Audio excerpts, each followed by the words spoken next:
Season 7 finalist, ഗായകൻ എന്നീ നിലകളിൽ പ്രേക്ഷകരുടെ സുപരിചിതനാണ് അക്ബർ ഖാൻ.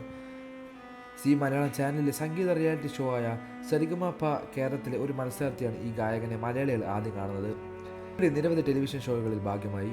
പിന്നീടാണ് ബിഗ് ബോസിലേക്ക് എത്തിയത്. വിവാഹിതനാണ് താരം. ഡോക്ടർ ഷെറിൻ ഖാനാണ് അക്ബറിൻ്റെ ഭാര്യ. നോർത്ത് ഇന്ത്യക്കാരിയാണ് ഷെറിൻ. ഇപ്പോഴത്തെ അക്ബറുമായി ബന്ധപ്പെട്ട് social media influence Fasmina Zakir എന്ന വീഡിയോയാണ് വൈറലാകുന്നത്. വിവാഹിതനായ അക്ബറിന് ഡേറ്റിംഗ് ആപ്പായ ട്വിൻഡറിൽ അക്കൗണ്ട് ഉണ്ടെന്നും താരം ആപ്പിൽ കയറി ചാറ്റിങ്ങും ഫോൺ നമ്പർ ഷെയറിങ്ങും നടത്താറുണ്ടെന്നും പറയുകയാണ് ഫസ്മിന. കേരളത്തിൽ പോപ്പുലറായി നിൽക്കുന്ന 3 ഡേറ്റിംഗ് ആപ്പുകളാണുള്ളത്. ട്വിൻഡർ, ബംബിൾ, അരികെ എന്നിവയാണത്. അഹന കൃഷ്ണയൊക്കെ ഈ ആപ്പുകളിൽ ചിലതിൻ്റെ പ്രൊമോഷൻ വീഡിയോ ചെയ്തിട്ടുണ്ടെന്ന് തോന്നുന്നു.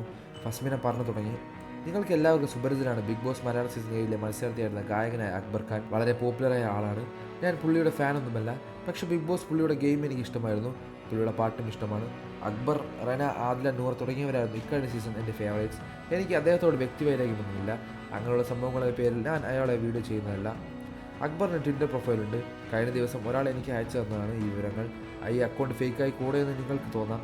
ഫേക്കായിട്ടുള്ള കാര്യത്തെക്കുറിച്ച് സംസാരിക്കുകയാണെങ്കിൽ ചോദിക്കുന്നവരോട്, അക്ബറിൻ്റെ അക്കൗണ്ടിന് ബ്ലൂ ടിക്ക് ഉണ്ട്, വെരിഫൈഡ് ആണ്. അക്ബർ തന്നെയാണോ എന്ന് ആപ്പിൽ ചാറ്റിങ്ങിനിടെ ഒരു പെൺകുട്ടി ചോദിച്ചപ്പോൾ അതേ എന്ന് അക്ബർ മറുപടി നൽകിയിട്ടുണ്ട്. അറിയാവുന്ന പബ്ലിക് ഫിഗറിനെ ട്വിറ്ററിൽ കണ്ടതുകൊണ്ടാണ് ആ കുട്ടി റിയൽ അക്ബർ ഖാൻ തന്നെയാണോ എന്ന് ചോദിച്ചത്. എന്നെ വിശ്വസിക്കുമെന്ന് ആ പെൺകുട്ടി ചോദിച്ചപ്പോൾ താൻ വിശ്വസിക്കാൻ ഞാൻ എന്താണ് ചെയ്യേണ്ടത് എന്നാണ് അക്ബർ തിരിച്ച് ചോദിച്ചത്. ഐഡൻറ്റിറ്റി കാണിക്കാൻ പുള്ളി റെഡിയാണെന്ന് അതിൽ നിന്ന് തന്നെ വ്യക്തമാണ്. മാത്രമല്ല നമ്പർ നൽകാനും അക്ബർ തയ്യാറായി. അത് കണ്ടപ്പോൾ എനിക്ക് വന്നൊരു സംശയമാണ്, ഇത്രയധികം സ്പോട്ട് ലൈറ്റിൽ നിൽക്കുന്ന ഒരാൾ നമ്പർ ഷെയർ ചെയ്യുമ്പോൾ എന്ന്. പക്ഷേ പുള്ളി ആ കുട്ടിക്ക് നമ്പർ കൊടുത്തു. അതാണ് ഏറ്റവും കോമഡി. 2 മിനിറ്റിലെ ചാറ്റ് കൊണ്ട് ഒരു പരിചയമില്ലാത്ത ആൾക്ക് അക്ബർ നമ്പർ കൊടുത്തു. നമ്പറും ഒറിജിനലായിരുന്നു. നമ്മൾ ആ പെൺകുട്ടിയെ കൂടുതൽ പരിചയപ്പെടാനും അടുത്തറിയാനും ആഗ്രഹവും അക്ബർ പ്രകടിപ്പിച്ചു. അത് എന്തിനാണ് എന്ന് മനസ്സിലായില്ല. ഇങ്ങനെയൊക്കെ ഒരാളോട് സംസാരിച്ചാൽ എന്താണ് കുഴപ്പമെന്ന് ചോദിക്കുന്നവരോട്, പുള്ളിയുടെ വിവാഹം കഴിഞ്ഞതാണ്, ഒരു ഭാര്യ അദ്ദേഹത്തിന് കാത്തിരിപ്പുണ്ട്. അങ്ങനെ ഒരാൾ ഡേറ്റിംഗ് ആപ്പിൽ അക്കൗണ്ടുണ്ട് മറ്റൊരു പെൺകുട്ടിക്ക് നമ്പർ കൊടുക്കുന്നതിനോട് ഞാൻ യോജിക്കുന്നില്ല. ആ പെൺകുട്ടി പിന്നീട് മനസ്സിലാക്കി അക്ബറിൻ്റെ വിവാഹം കഴിഞ്ഞതാണെന്ന്.